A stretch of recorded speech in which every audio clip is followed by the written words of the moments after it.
Ignition switch on.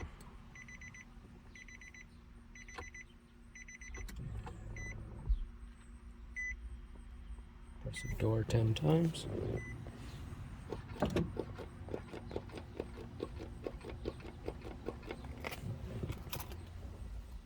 Turn it off.